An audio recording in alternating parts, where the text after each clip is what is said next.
بسم اللہ الرحمن الرحیم۔ السلام علیکم ناظرین۔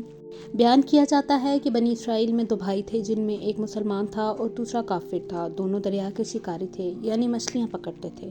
کافر بت کو سجدہ کرتا تھا، مگر جب مچھلیوں کے لیے جال تیار کرتا تو اس میں ڈھیروں مچھلیاں آ جاتی کہ اس کو کھینچنا بھی مشکل ہو جاتا تھا، مگر مسلمان کے جال میں صرف ایک ہی مچھلی آتی تھی اور اسی پر صبر کے ساتھ خدا کا شکر ادا کرتا۔ اتفاقاً ایک روز اس مسلمان کی بیوی اپنے مکان کی چھت پر گئی تو اس کی نظر کافر کی بیوی پر پڑی، جو زیور اور بہترین لباس سے آراستہ تھی۔ یہ دیکھ کر اس مسلمان کی بیوی کے دل میں وسوسہ پیدا ہوا کہ کاش میں بھی ایسی ہی ہوتی۔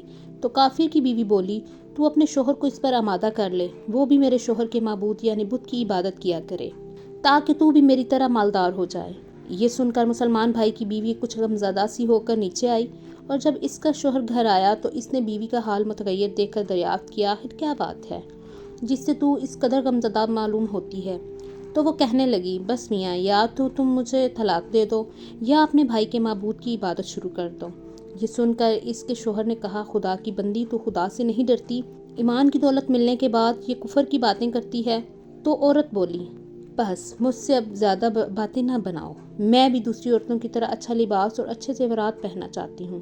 جب اس مرد مومن نے دیکھا کہ یہ عورت ضد پر اتر آئی ہے اور اس کا اصرار حد سے بڑھ چکا ہے تو اس نے عورت کو تسلی دی، کہا، اچھا گھبرانے کی ضرورت نہیں ہے، میں کل سے کاریگروں اور مزدوروں میں جا کر محنت کر کے تجھے روزانہ 2 درہم دیتا رہوں گا، تو اس سے اپنی حالت درست کر لینا۔ یہ سن کر عورت کو کچھ تسکین حاصل ہوئی اور سویرے ہی وہ مومن مرد مزدوری کی تلاش میں نکلا، لیکن کسی نے اس سے حال تک نہ پوچھا۔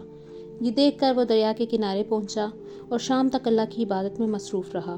رات کو جب گھر آیا تو بیوی نے دریافت کیا، آج تم کہاں تھے؟ وہ کہنے لگا، میں بادشاہ کی خدمت میں مصروف تھا، اس نے مجھ سے 30 دن کام کرنے کی شرط کی ہے۔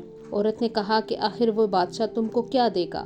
تو اس نے جواب دیا کہ میرا بادشاہ بڑا کریم ہے اور اس کے خزانے مال و دولت سے بھی بھرے ہوئے ہیں، وہ مجھے وہ دے گا جو میں چاہوں گا۔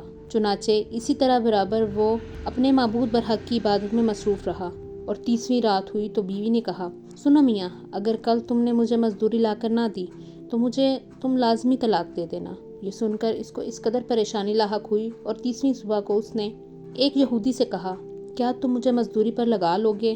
یہ سن کر یہودی کہنے لگا کہ ہاں، تم کو مزدوری تو مل جائے گی، لیکن شرط یہ ہے کہ میرے پاس تمہارے کھانے پینے کا کوئی انتظام نہ ہوگا۔